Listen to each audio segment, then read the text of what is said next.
Alright mga amigos, former WBO World Bantamweight Champion Solani The Lastborn Tete mukhang tapos na ang maliligayang araw. Sa mundo ng boxing, ito ay matapos hatulan ng 4-year ban ng UK Anti-Doping o UKAD. Ang masakit pa dyan mga amigos, maging sa kanyang sariling bansa sa South Africa, bawal na rin siyang lumaban. Sa panahong matapos ang 4 na taong sentensya kay Solani Tete, siya ay 38 anyos na. At alam naman natin mga amigos, sa mundo ng boxing ang ganyang edad kadalasan yan yung edad ng pagkalaos ng karamihang mandirigma. Idagdag mo pa dyan yung kawalan ng activity, lalong makakabawas yan sa husay ng isang boksingero. Ayon sa manager ni Solani Tete, binigyan sila ng option na kung aamin daw si Solani Tete sa paggamit ng ipinagbabawal na sangkap at ibunyag ang pinagmulan, ay babawasan ang sentensya sa 3 taon. Bagay na hindi nila tinanggap dahil alam nila sa kanilang sarili na malinis ang kanilang konsensya na hindi gumamit ng mga ipinagbabawal na sangkap si Solani Tete.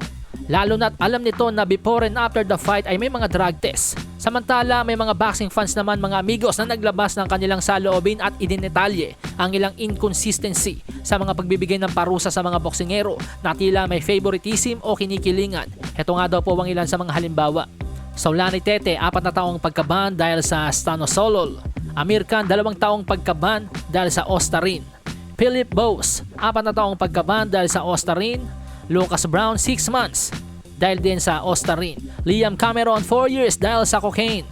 Oscar Valdez, A and B sample test show positive result for Pentermin but still allowed to fight.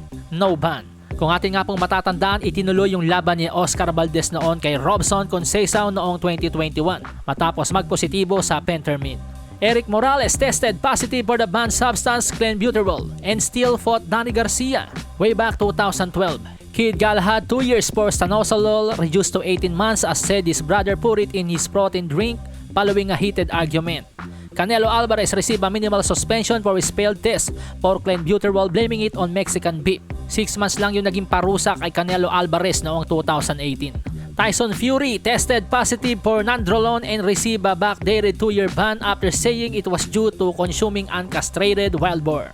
So yan daw po mga amigos yung ilang mga inconsistency sa pagbibigay ng parusa sa mga boksingerong nahuli sa paggamit ng mga ipinagbabawal na sangkap. So ano pong masasabi nyo mga amigos, may palakasan nga ba? Just comment down below your opinions, alright?